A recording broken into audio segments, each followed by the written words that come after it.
오늘의 말씀은 온 땅이여 주께 경배하라. 온 땅이여 주께 경배하라. 이 창세기 20장 3절을 보면은 거기에 10계명의 말씀이 기록되어 있습니다. 첫 번째, 나 외에 다른 신을 잊지 말라 이라는 표현을 쓰십니다. 나 외에 다른 신을 잊지 말라. 이 말씀이 주어진 때는 이 땅에 아직 죄와 사망이 존재하던 때입니다. 여러분 잘 들으세요. 이 무슨 뜻인지. 히브리서 제가 왜 이 땅에 그 당시에 이 십계명이 돌비에 쓰여진 십계명이 주 모세에게 주어졌을 때 이 땅에 죄와 사망이 존재하였던 때라는 것을 왜 말씀하시는지 이렇게 말씀을 우리가 펴면서 이해할 수 있게 될 것입니다. 히브리서 8장 10절의 말씀. 또 주께서 이르시되 그날 후에 내가 이스라엘 집과 맺을 언약은 이것이니 내 법을 그들의 생각에 두고 그들의 마음에 이것을 기록하라. 나는 그들의 하나님이 되고 그들은 내게 백성이 되리라. 지금 방금 전 돌비의 첫 번째 계명이 나 외에 다른 신을 잊게 말라 하셨습니다. 그때는 뭐예요? 죄와 사망이 이 땅에 존재하던 때라고 말씀드렸습니다. 여기 지금 히브리 8장 10절에는 그날 후, 즉 십자가 후에를 말씀하는 것입니다. 십자가 후라는 것은 무슨 말씀이에요?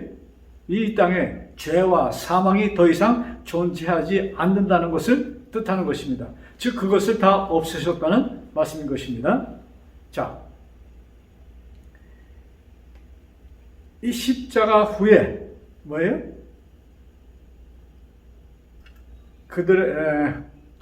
나는 그들의 하나님이 되고 그들은 내 백성이 되리라. 이 말씀은 또 무슨 뜻을 의미하고 있냐면 십자가를 통해서 온 인생들의 죄가 어떻게 됐어요? 소멸되었다는 얘기입니다.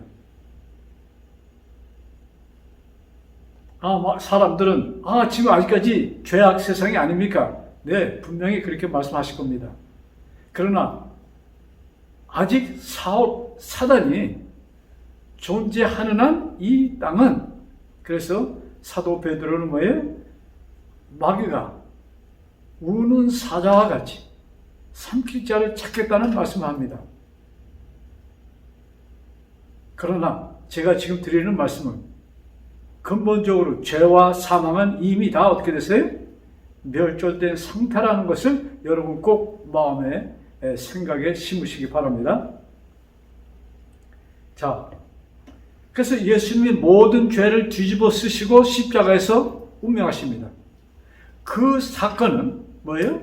이 세상에, 이 세상, 사람 모든 인류를 뭐예요? 묶어놓은 죄가 소멸됨으로 우리는 거기에서 자유를 얻는 시간인 것입니다.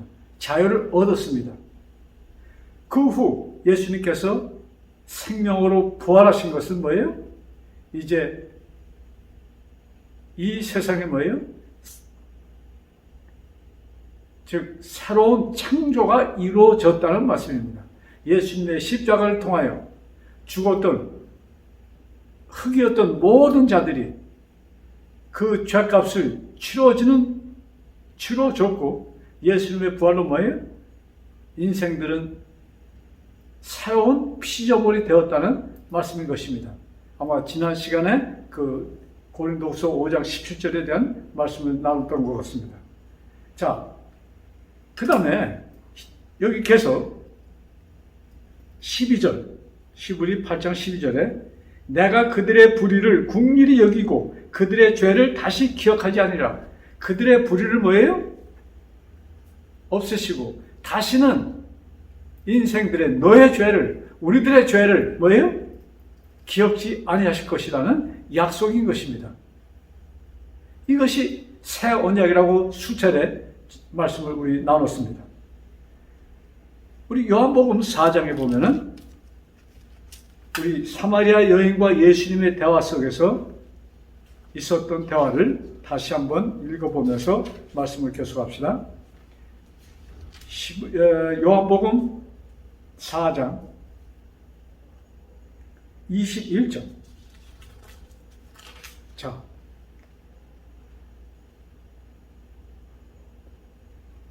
(19절입니다)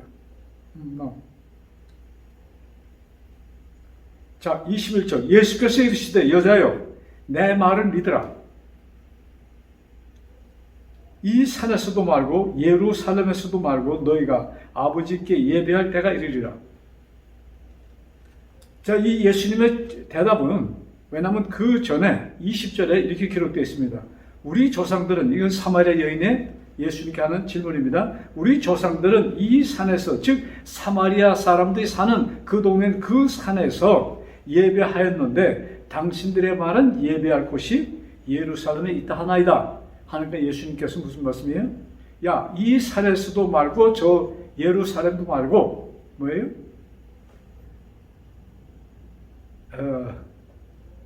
예루살렘도 말고 너희가 아버지께 예배할 때가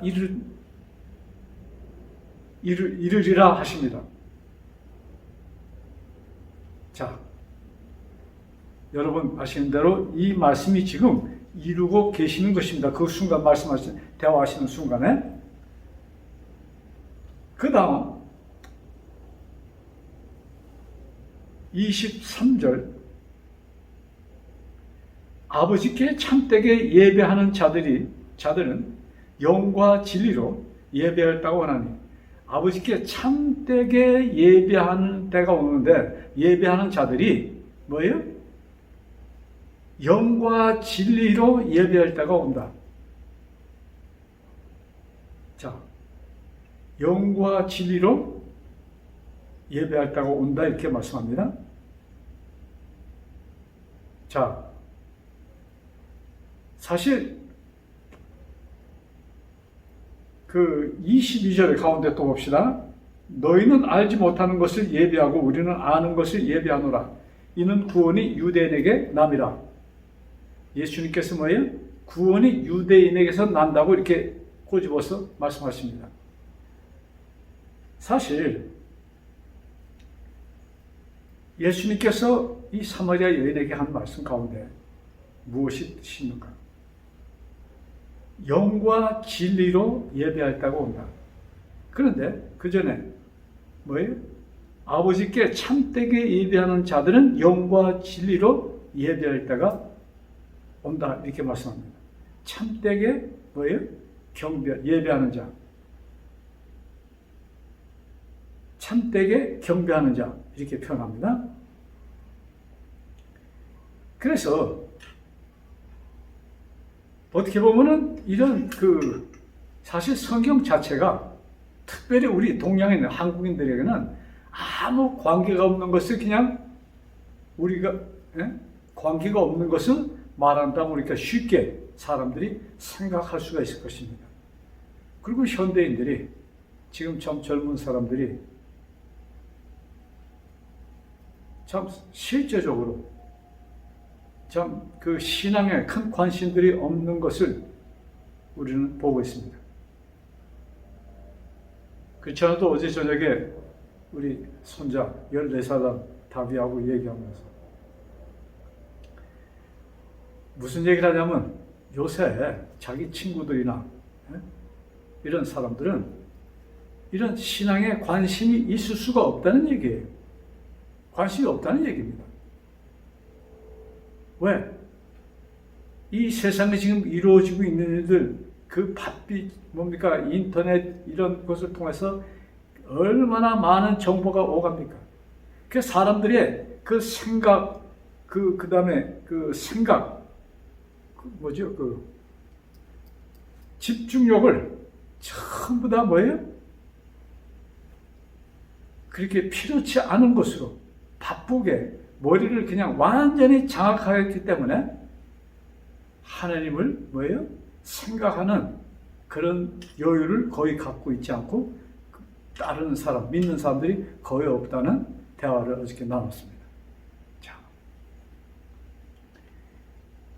근데 여기의 말씀은 하나님께 예배, 영과 진리로, 진정으로 이런 말씀하였는데 이것은 뭐예요?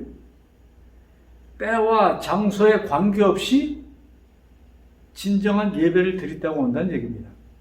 근데 우리는 예배하면은 시간과 장소가 꼭 필요하다고 우리는 생각합니다. 근데 예수님의 말씀은 시간과 장소 이런 것을 초월한 것을 말씀하는 거예요. 그 다음에 영과 진리라고 말씀하셨습니다. 자, 그럼 영은 뭐예요? 하나님께서 우리에게 주신 영, 즉 성령 하나님, 우리 인간 머릿속에 영과 교통할 수 있는 그 능력을 하나님께서는 이미 입력해 주셨습니다. 이제 거기에 뭐예요? 사람들이 하나님과 관계를 맺는 것입니다. 그것에 의해서 사실 사단도 우리는 악령과 연결될 수 있고 하나님의 영, 즉 성령과 연결이 되는 것입니다. 그래서 저는 이 말씀을 예배는 영과 영의 대화라고 이렇게 표현을 했습니다. 나와 하나님과의 사랑의 대화, 이것이 진정한 예배라고 이런 표현을 써봅니다. 자, 우리 진리에 대해서 말씀하니까 우리 영은 우리 대강 좀 여러분들이 영, 성령 우리 좀 이해가 되시죠? 그러면 진리는 무엇인가? 예수님께서 아주 간단하게 우리에게 주신 말씀이죠. 요한복음 14장 6절에 나는 길이요 생명이니. 성경을 찾지 않아도 되겠죠? 나는 누구예요? 당신을 가르치면서 나는 길이요 진리요 생명이라고 당신을 소개합니다. 그러면 진리이신 예수님, 진리이신 예수님, 저 그분은 뭘 하신 분이에요? 창조하신 분이고 창조하셨고 재창조, 구속을 하셨습니다. 그래서 사실 우리 한 사람 한 사람을 만드신 것은 나와 예수님께서 사랑의 대화를 나누시고자 당신의 사랑을 나누시고자 우리 한 사람 한 사람을 만들었다 이것입니다. 그래서 또 우리들이 태어났을 때 우리는 이미 사망으로 태어났다고 성경을 기록하고 있잖아요. 그래서 아담의 범죄로, 아담의 타락으로 사망이 된 우리들을, 그러나 우리를 사망 안에서 만드십니다. 즉 어머니 뱃속에서 우리가 만들어지는 것은 사망에서 우리가 만들어지는 것입니다. 그 사망으로 만들어진 우리를 그 예수님께서는 이미 우리들에게 뭘 주셨어요? 그 사망을 제거하셨다는 얘기입니다. 참 우리 인간, 우리 지혜로는 이 말씀들을 이론적으로 이렇게 얘기할 수 있지만 인간의 우리의 지식으로는 이것을 깨달을 수 없는 것입니다. 오로지 영을 통해서만이 우리가 이것을 깨달을 수 있는 것이에요.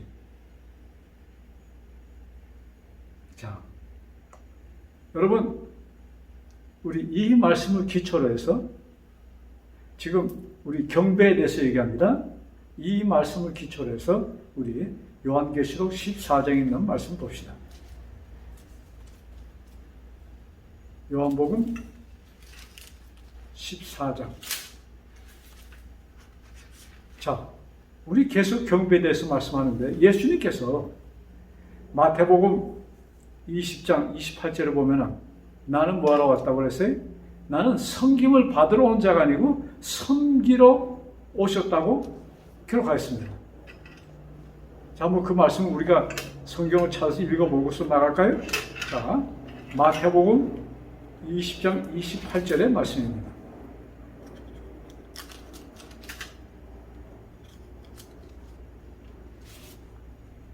인자가 온 것은, 마태복음 20장 28절, 인자가 온 것은 섬김을 받으려 함이 아니요 도리어 섬기려 하고 자기 목숨을, 그 섬기는 방법을 어떻게 하는 것이 섬기는 것인가? 예? 자기의 목숨을 사람의 대속물로 주시기 위하여 오셨다 이것입니다. 즉 그것이 예수님께서 우리를 섬기신 방법입니다.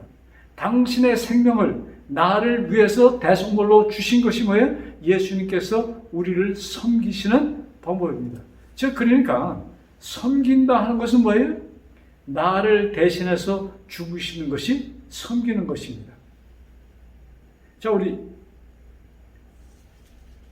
또 이 말씀도 우리 머리에 입력하시고 우리 요한계시록 14장 6절에 있는 말씀. 자, 요한복음 14장은 우리들에게 굉장히 익숙한 말씀입니다. 예?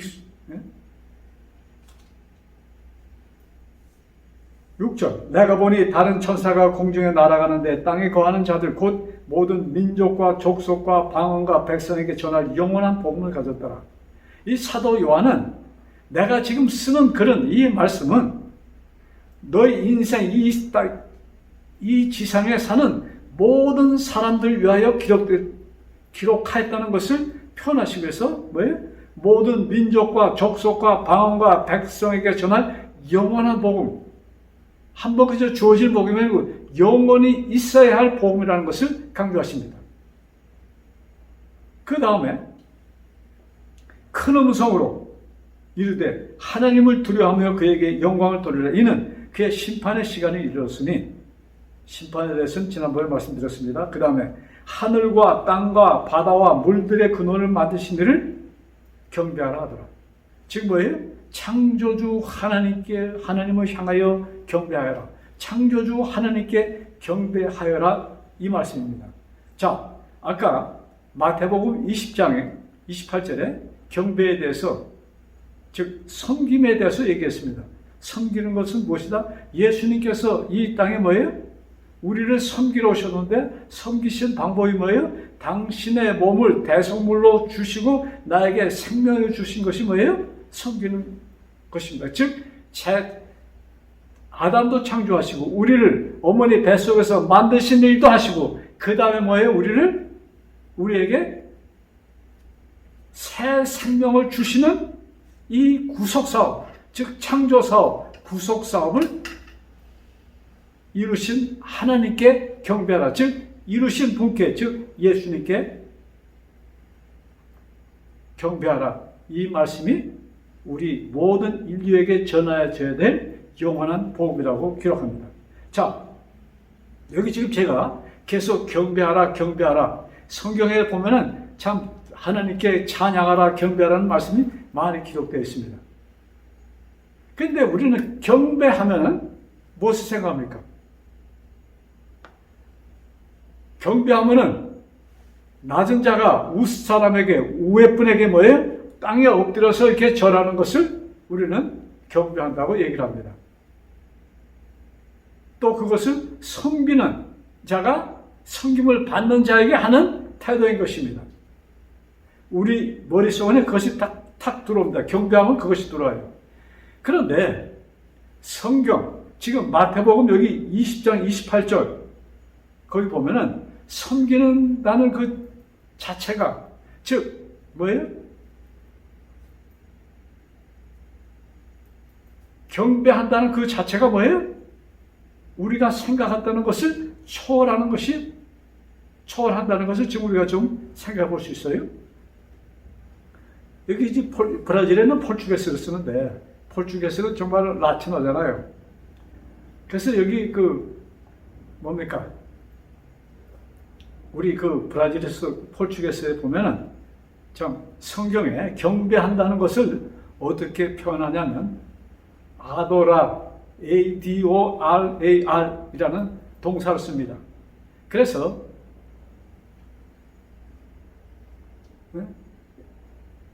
아도라의 아우데우스, 하나님께 경배하라 이렇게 표현합니다. 아도라 아데우스, 데우스는 하나님입니다. 자, 그런데 참 우리 사랑한다는 표현이 있잖아요. 나는 당신을 사랑합니다. 근데 영어에는 love를 쓰자, I love you 쓰잖아요. 근데 브라질에도 eu amo, A-M-O-R, amor이라는 단어를 씁니다. 그것이 사랑한다는 표현이에요. 그래서 나는 당신을 사랑한다. eu amo você 이렇게 표현합니다. 그런데 이 아마르라는 이 사랑한다는 이 표현보다도 더 강력하게 사랑한다는 표현할 때 여기 포르투게스로 eu 하면 I입니다. eu adoro você 하면 you입니다. 당신이에요. 그래서 나는 당신을 사랑한다. 근데 그 보통 이 영어로 표현된 love 그 단어보다도 더 뭐예요? 성경에 이 아도라를 쓰는데 그래서 여기는 아주 극진한 사랑 참 그 사랑 나는 그렇게 사랑한다는 표현을 쓸 때 여기 브라질 사람들은 eu adoro você 즉 성경에 경배한다는 그 표현 똑같은 단어를 씁니다. 그래서 경배한다는 것의 진실한 뜻은 뭐예요? 나는 누구한테도 뺏길 수 없는 사랑을 나는 너를 누구한테도 뺏길 수 없어. 그런 사랑의 표현이 뭐예요? 경배한다는 표현인 것입니다. 자, 흥미로운 표현이죠? 자, 이 세상에는 두 부류의 사람들이 존재합니다. 하나님을 경배하는 자와 경배하지 않는 자. 즉 하나님을 경배하지 않으면 그 속에 누가 들어가요? 마귀가 들어가서 마귀가 그 자리를 차지합니다. 즉 사단이 막 그 경배의 대상이 되는 거예요. 그런데 하나님께서 우리를 경배하시는 방법과 마귀가 우리를 경배하는 것 반대입니다. 즉 우리 사람들이 생각하는 경배 그대로 뭐예요? 그 사단에게 굴복하는 것을 사단은 원하는 것이고 그것이 마귀에게 굴복하는 것입니다. 그러나 하나님께서 우리를 경배하신다는 표현은 뭐예요? 극진한 사랑을 표현하는 것입니다. 자, 요한계시록 14장 전체의 뜻이 그거 아니에요? 너를 만든, 너에게 구속을 준 그 하나님을 경배하느냐? 그렇지 않으면 뭐예요? 짐승과 그의 우상에게 경배하느냐? 그것으로 갈라지는 게 두 부류인 것입니다. 이것이 요한계시록 14장 전체의 말씀인 것이에요. 그런데 하나님의 사랑은 자 지금 경배를 얘기하면서 뭐예요? 극진한 사랑에 대해서 얘기합니다. 그 다음에 우리 요한계시록 여기 14장 7절에 뭐예요? 창조주 하나님을 극진히 사랑하여라. 즉 그 사랑이 누구로부터 시작합니까? 하나님께서 우리를 극진히 사랑하셔서 뭐예요? 우리들에게 재창조를 허락하셨습니다. 예수님의 죽음을 통해서 우리를 다시 만든 일은 뭐예요? 그 일은 하나님께서 우리에게 나타나신 극진한 사랑 가운데 사랑입니다. 자, 근데 이것을 위해서 하나님께서 우리에게 요구하시는 것이 있었습니까? 요구하시는 것이 하나도 없었습니다. 그래서 조건 없는 무조건적으로 우리를 어떻게 했어요? 섬긴 모습이 우리를 구속하신 것입니다. 자, 여기 제가 사는 브라질은 국교가 카톨릭입니다. 지금은 한 30년 전 후반으로 이 카톨릭 신자가 많이 줄었어요.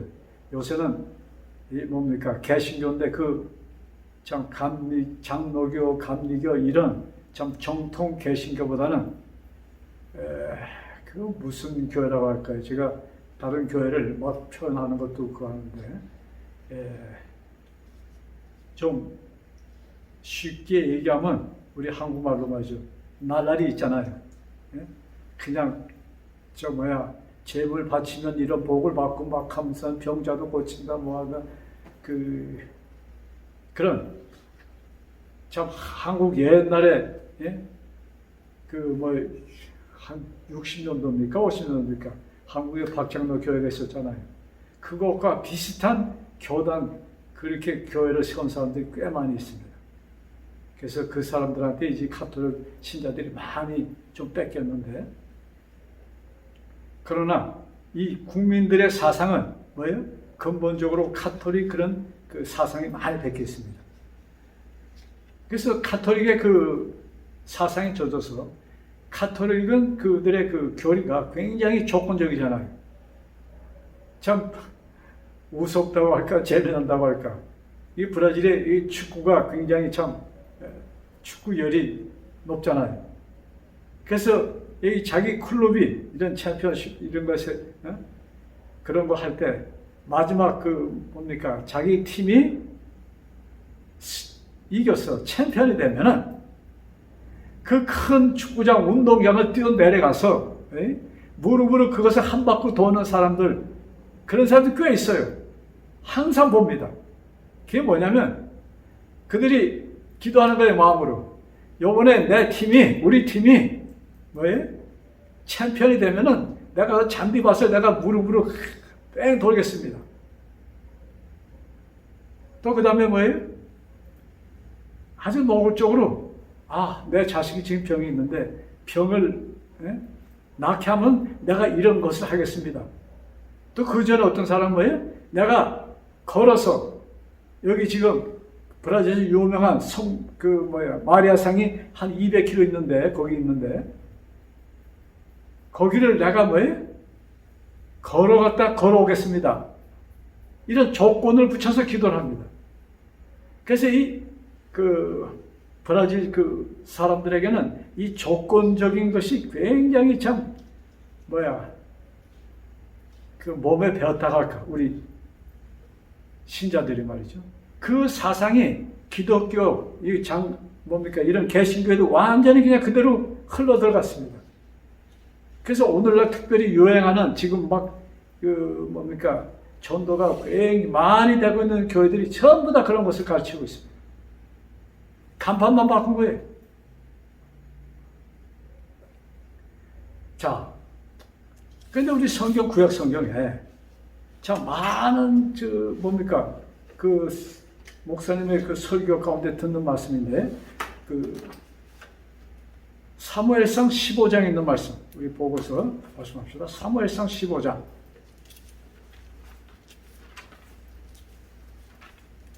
사무엘상 15장 22절입니다. 사무엘상 15장 22절.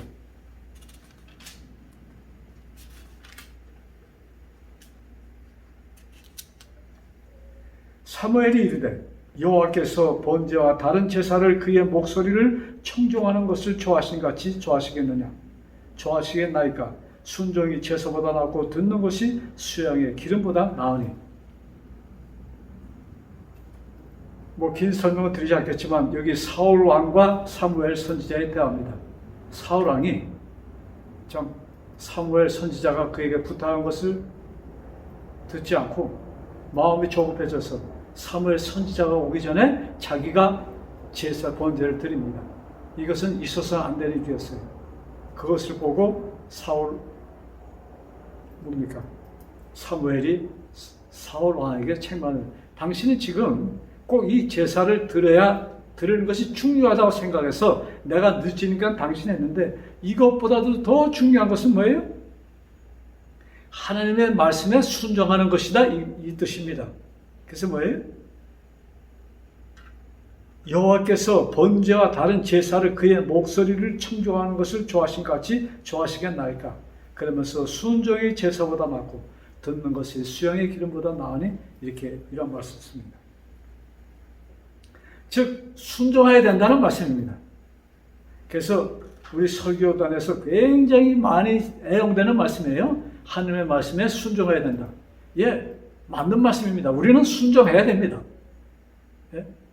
우리는 분명히 순종해야 됩니다. 그러니까 하나님께서 무슨 말씀을 주셨는가, 여기에 우리가 정말로 집착하여서 그 말씀을 깨달아야 되는 것입니다. 자, 우리 히브리서 8장에 그날 후 내 법을 내 생각에 내 마음에 기록하라고 이렇게 말씀했잖아요. 그러시면서 12절에 뭐예요? 내가 다시는 너의 죄를 기억지 않을 것이다. 이것이 새로 주어진 법입니다. 새 언약이에요. 내가 너를 사랑하여 내가 너를 경배하여 너를 구원하였다, 이 말씀인 것입니다. 이것이 하나님의 명령이에요.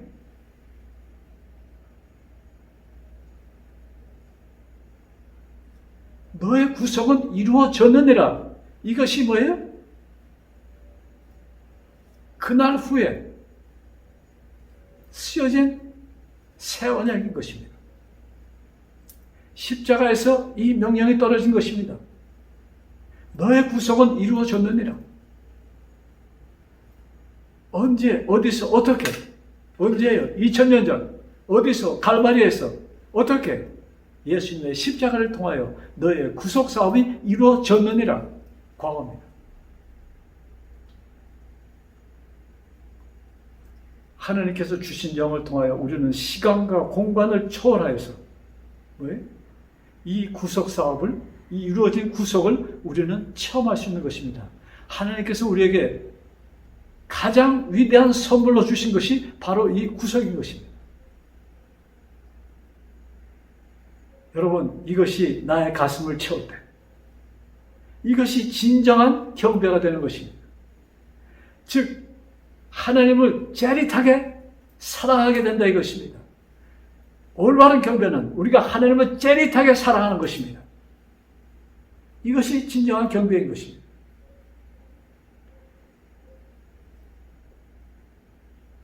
다윗 왕이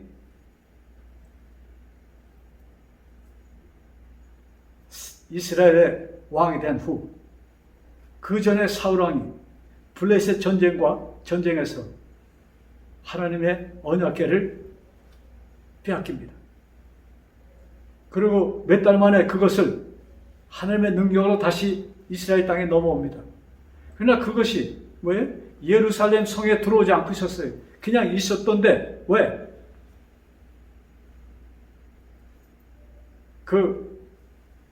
무슨 사건이 있었냐면, 블레셋에서 이 뭡니까?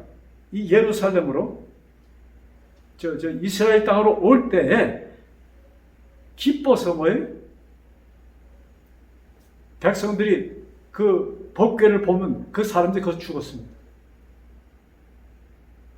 그리고 역대상 13장에 보면 다윗이 그것을 들어오다가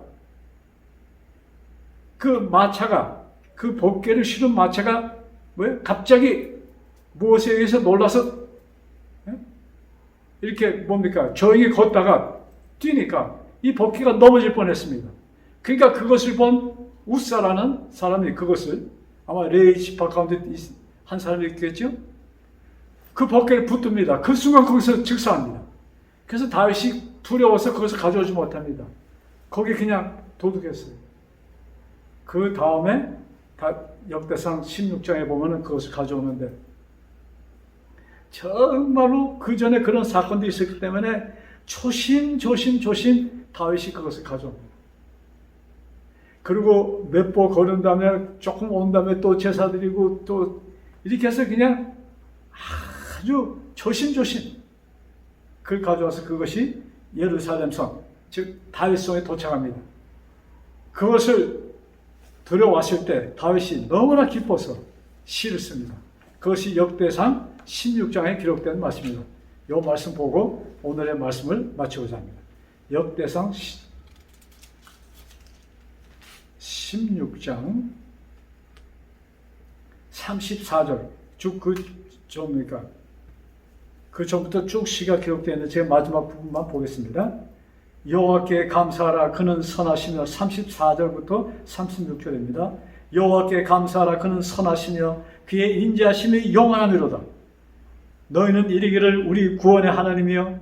지금 다윗이 지금 언약궤를 지금 다윗성에 모셔놓고 너무나 기뻐서 쓴 시입니다. 너희는 이르기를 우리 구원의 하나님이여 우리를 구원하여 만국 가운데서 건져내시고 모사 우리로 주의 거룩한 이름을 감사하며 주의 영광을 드높이게 하소서 할지어다. 여호와 이스라엘의 하나님을 영원부터 영원까지 송축할지어다. 아멘. 여호와 하나님을 영원부터 영원까지 송축할지어다. 우리의 찬양의 신은 우리를 아무 조건 없이 구속하신 하나님을 영원부터 영원까지 찬양할지어다. 아멘. 기도하겠습니다. 하늘에 계신 저희들의 아버지, 저를 태어나게 하시고 저를 태어나게 하신 목적은 당신의 사랑을 주시기 위하여 저를 태어나게 하셨음을 진심으로 감사합니다. 아버지, 그 사랑에 의하여 아버지께서 우리를 경배하신다고 말씀하셨습니다. 그 경배를 통하여 우리들은 사망에서 생명으로 옮겨졌습니다. 아버지, 이제 우리 삶 속에서 우리가 아버지의 그 사랑을 체험하여 우리가 아버지 앞에 그 같은 경배를 드릴 수 있도록 축복하여 주옵소서. 아버지, 그 경배는 정말로 어떤 인간이 쓰는 단어로는 표현하기 어려운 그 사랑, 어느 무엇과 바꿀 수 없는 그 사랑이라고 말씀하셨습니다. 아버지와 정말로 그 째릿한 사랑을 나누는 우리 하루하루의 삶이 되게 축복하여 주옵소서. 우리를 붙들어 주옵소서. 주관하여 주옵소서. 예수님의 이름으로 간절히 기도드렸사옵나이다. 아멘.